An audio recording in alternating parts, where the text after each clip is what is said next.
Welcome back to Super Sentai Review, episode number 65. This one covering episodes 34 to 37. Yep, roughly 4 episodes. Yeah, here's the thing about these 4 episodes. Unlike others, been basically a bunch of standalone episodes, we have this one 2 standalone and a 2-parter.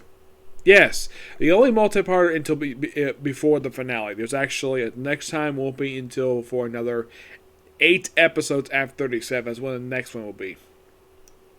Now, in the case of the first one, basically it has the curse monger. Yeah, all about curses and scaring people. So they decided to, this one, have it where they take on, like,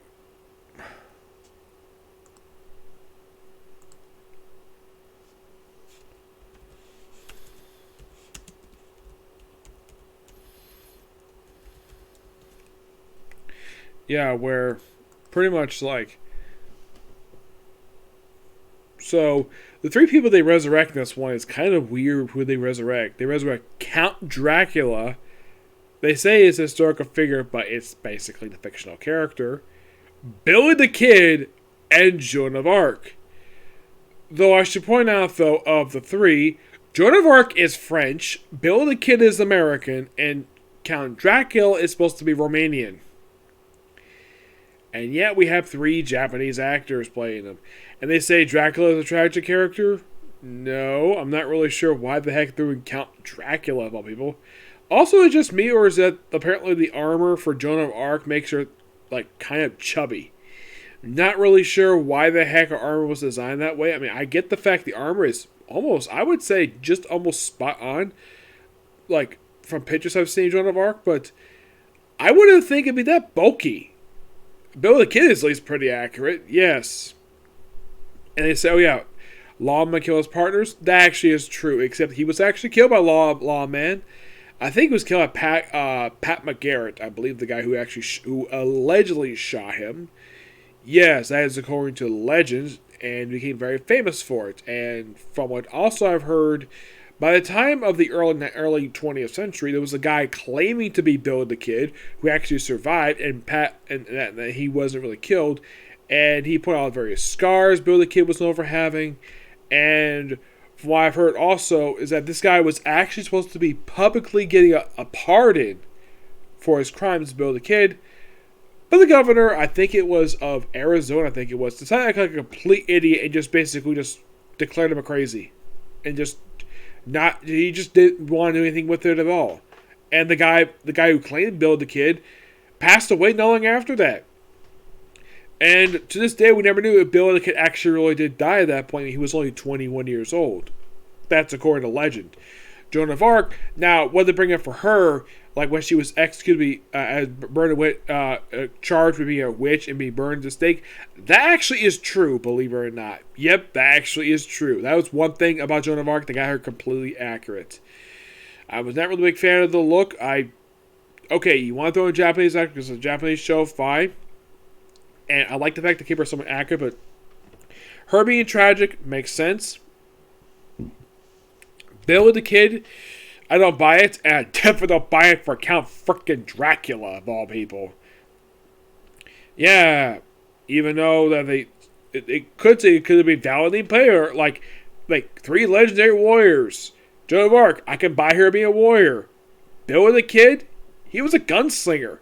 And you have a freaking vampire thrown in there too, which I thought was kind of weird. And it's all playing mind games with the Vulcan. Eventually, they're able to go back to the afterlife, no problem. But why the heck would you give a cross to freaking Count Dracula of all people, which makes no freaking sense? I get maybe Bill the Kid and Joan of Arc makes sense because she was actually from. I think she was Catholic, if I'm not mistaken. This was France at that point in time. I think it was during like the 100 Years' War she was actually part of. Mm-hmm.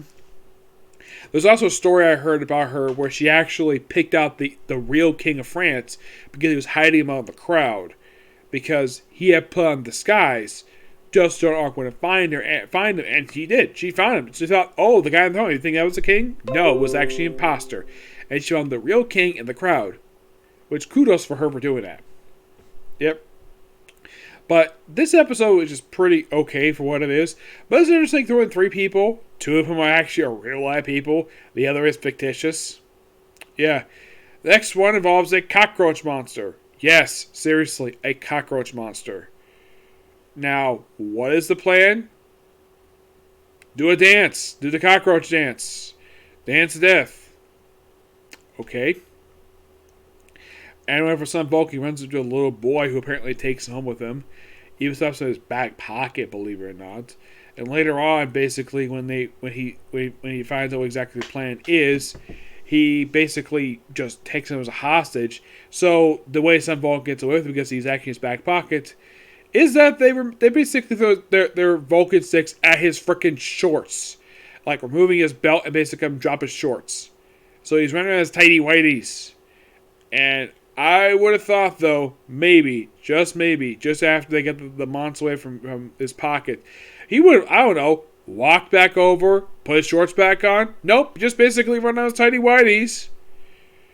Oh yeah, by the way, they mentioned this kid is actually known as Roach Boy, because he apparently loves bugs and worms. He apparently also, at one point, heck, even the assistant chef, even he remembers him very well because he put a roach on someone's food. Though he removed the roach and gave the food to Taiyo, aka Fall Panther. And instead of being face, instead of in order to avoid a scolding from the master, aka the chief, he just goes on deliveries. Yep. It's an interesting episode. It's good character piece for a one-shot character.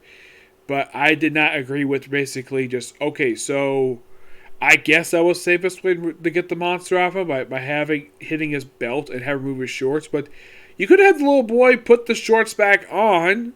Though later on he does apparently, after the monster's defeated, apparently he started dancing. Yeah, they've been doing that for a while now. As for the two-parter, this is a very really important one, because there's some background information related to this one. You see, this is actually the Denzi Man connection to the series, aside from Queen Hedra. You see, from what I've heard, apparently, get this, originally the Denzi Man were going to come back for this two-parter. Yeah, they're supposed to come back and do a team-up with Son Vulcan, but it fell through.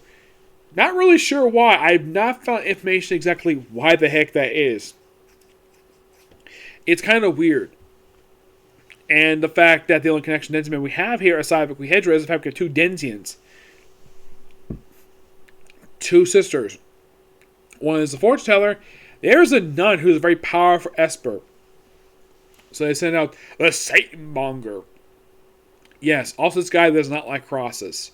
So he's also the first, and probably going to be the only monster that I saw who actually appears more than one episode. He actually survives his battle with Son Robo, which I thought that was interesting. So they actually have actual stock footage from Denzi Man. Except it's mostly just stuff with Princess Denzi, the stuff with Denzi Fighter. But here's the thing. Is there any stock footage from Denzi Fighters and Denzi Men themselves, or Denzi Dog? Nope. There's a reappearance by Disneyland. Yeah, the actual base that they actually used the whole entire season. That does make a brief appearance in the stock footage. I thought this two-part was really good. I kind of wish they would have brought back Denzi Man. That would be shocking to Queen Hedra. Hey, oh crap, you're back. That would have been nice. But my guess is probably the reason why that they didn't show up. They couldn't do this one. My guess is that there's probably contract disputes, and probably also because maybe the actors were not available. As far as I can tell, for Denzi Blue, I think he was working on I think he may have been working on Space Sheriff Gav at this point. Yes.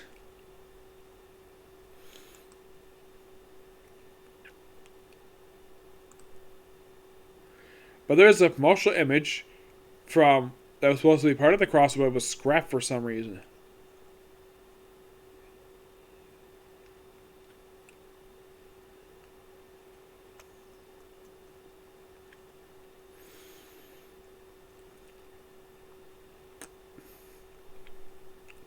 Let's see. Let me check. I think that the actor who played Denzi Blue, I believe he was working on Let's see. Let's see.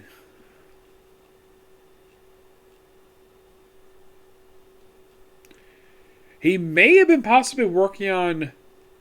Okay, he was suit actor for Vol Shark, but maybe he was working on Space Sheriff Gav at that point. It's possible. He may have been. Mm-hmm.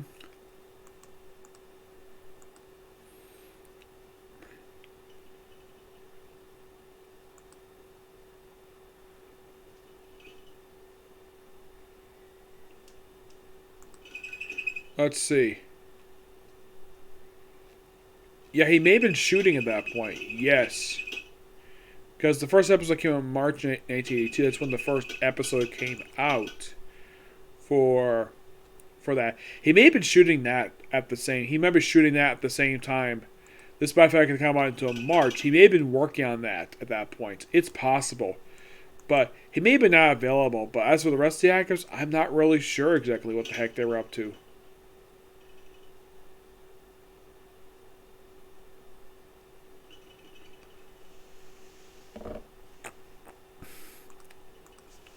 Oh, and by the way, Spaceship Gavin will be something basically I'm considering just basically I like the look of Spaceship Gavin, and plus this damn movie with the Gokaiger that he had several years ago. I did watch a few years ago, and I thought it was really good.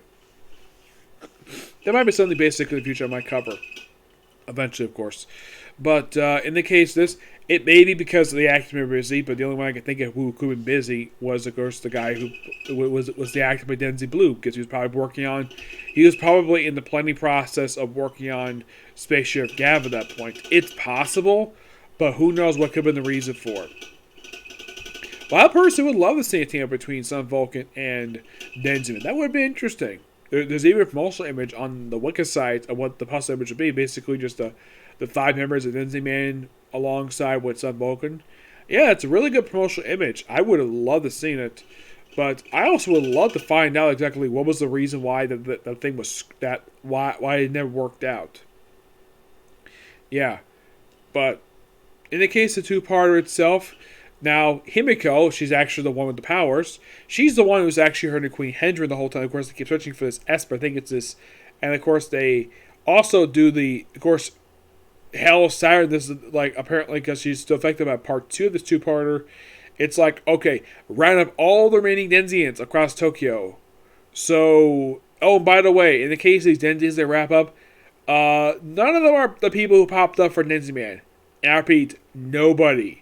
No actor from Denzi Man returns for this one. Aside from Queen Hedron herself, there is like nothing. And they're basically put in a prison camp. Because of course villains got a prison camp. I know Jock had one where in that show where crime had a prison camp. I think Egos had one. I don't think Vader did. No. The Vader clan never had a prison camp. It's something evil villains do. And of course, gas chambers, because of course. Yep. But the two-parter itself was pretty fun. I thought it was quite interesting though when they had Sunreal first battle Satan Monger. They were actually almost able to beat it, but he teleported away.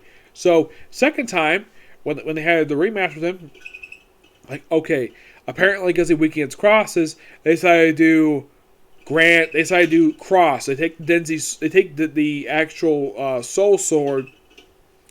And I think it's supposed to like the small dagger and make a cross that blinds him. Long enough for them to destroy him. And also, apparently, Himiko's battle with Queen Hendra apparently burned out her Esper. She probably still has them, but she can't probably use it as powerful as once was. But I do have a theory of why in the world they decided not to have her keep the powers. From what I can tell, the actress was a rising star, and probably because she would have been too busy to be appearing as a regular character in the show. That's probably the reason for it. After she apparently got burned out of her powers, she was offered to open up a boutique because she was just going to open up a boutique. And the question said, "Oh yeah, you used to be a model." Yeah, Himiko used to be a model before she became a nun. But I do find the two-parter, the Denzi Man Connection two-parter, to be really fun. Oddly enough, after this, nothing much done with Denzi Man after this until they show up in Turbo Ranger. Yes. But there's not much to say about these 4 episodes. I mean, I think in the case of 4, the 2-part Denzi Man Connection was really good. The Curse one was interesting. It was okay by like the Warriors thing. I thought that was really the best thing about it. The Cockroach one I thought was just kind of weak. Also, the guy spoke in get this, a Spanish accent in Japanese dialogue, because at one point he called Hell Saturn Senor, and he got chastised for it. I'm surprised they called Queen Hedra Senorita. Yep. But yeah, that's pretty much all I gotta say about these 4 episodes. Okay, so that's a particular view. Stay tuned for my next view, which will be covering, for this series, covering episodes 38 to 41. And after that will be the next 3 videos, 3 episodes apiece, because we're getting close to the end of this particular run. Yep. Oh, and here's something interesting, though. As of finishing up 37, I have exactly 13 episodes left to go for Sun Vulcan. Okay? Yep. But until this next video. Bye.